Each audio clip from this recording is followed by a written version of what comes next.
What do this and this have in common?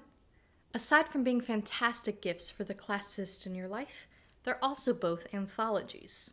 Let's dive into the etymology, because who doesn't love a good origin story?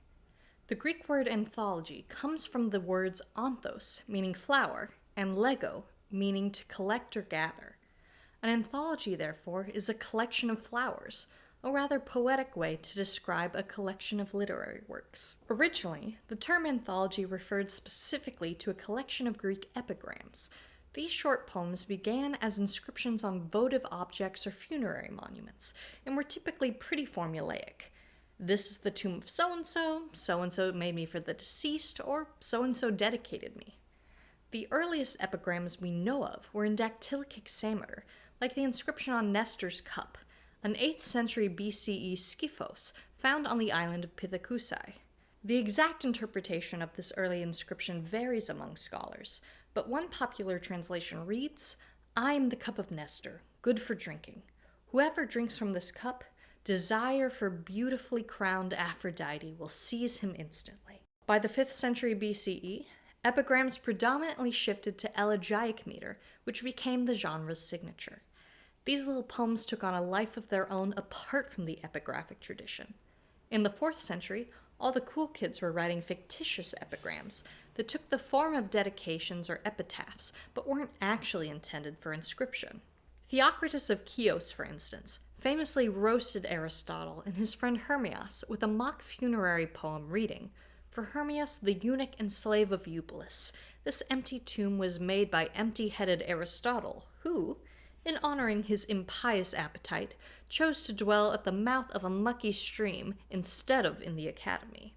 Fast forward to the 3rd century, and we see that epigram has fully developed into its own distinct literary genre and become one of the most popular Hellenistic art forms. Literary epigrams during the Hellenistic era were typically short and witty poems, aligning with the aesthetic values of the time.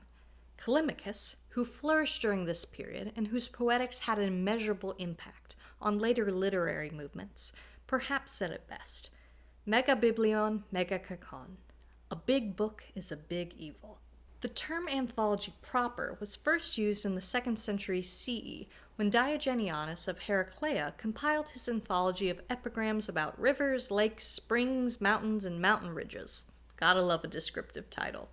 The metaphor of gathering flowers for compiling a collection of epigrams, however, dates back to the mid-1st century BCE.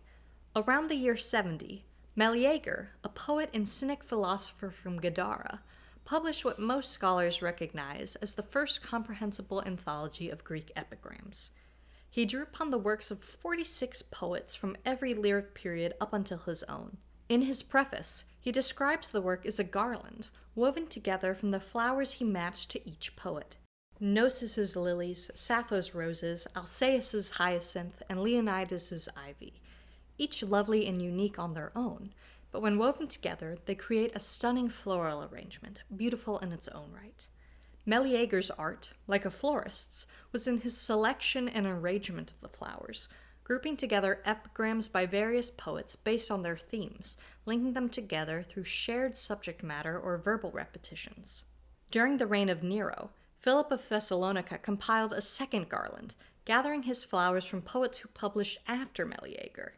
He arranged the epigrams from these 13 poets alphabetically, based on the initial letter of the first verse.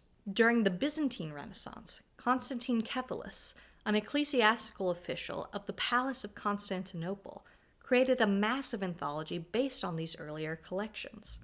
Unfortunately, he never finished it, either dying or abandoning the project before it was completed.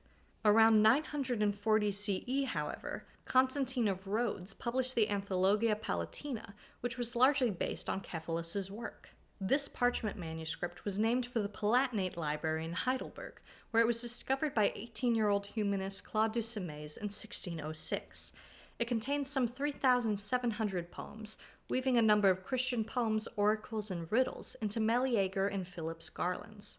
It also contains several figure poems, like this one, that's shaped like an egg.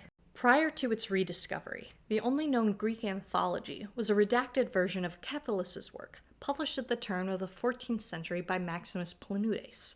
Some of the ancient erotic epigrams were a bit too spicy for the Byzantine monk, so he decided to omit these from his edition, making it substantially shorter than the Anthologia Palatina. The Heidelberg manuscript resurrected thousands of poems we didn't even know we had lost. The 709 pages of the text are divided into 15 books, penned by 4 different scribes we know as scribes A, J, B, and B2. After conquering the Upper Palatinate region during the 30 Years' War, Maximilian I of Bavaria sent the Heidelberg manuscript to Pope Gregory XV as a present, along with the rest of the Palatinate library. What women really want is 5,000 printed books and 3,524 manuscripts from the most important library of the German Renaissance, seized during one of the most destructive religious conflicts in European history. You know, as a treat. It was kept in the Vatican Library until 1797, when the French invaded Rome and it came into the possession of the Bibliothèque Nationale in Paris. After the fall of Napoleon, the manuscript got to go back to Heidelberg in 1815. Funny thing though, books 14 through 25 just never seemed to make it there. Those 48 pages are still in Paris today. The 1806 publication of translations chiefly from the Greek Anthology made these ancient epigrams accessible to a broader audience. It was published anonymously, but we now know several of its authors. Reverend Robert Bland, son of an eminent London physician, the barrister John Herman Merivale, and Cambridge tutor Reverend Francis Hodgson, aka Frank.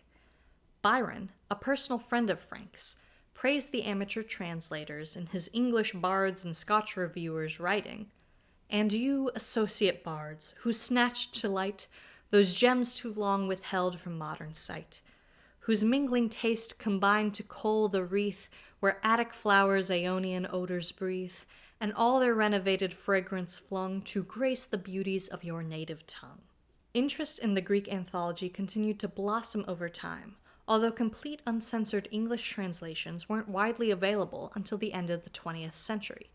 Still, you might be able to detect similar floral notes in the works of authors such as Oscar Wilde, James Joyce, Virginia Woolf, and Ezra Pound, all of whom drew influence from the ancient text. With its over 4,000 poems by more than 360 poets, the Greek Anthology grants us a wide-ranging perspective on Greek culture from the Archaic period to late antiquity. With such a variety of blooms, you're bound to find one that speaks to you. Do you have a favorite flower? Let me know down in the comments below, and don't forget to like and subscribe for more videos on the classical world and its reception. See you next time.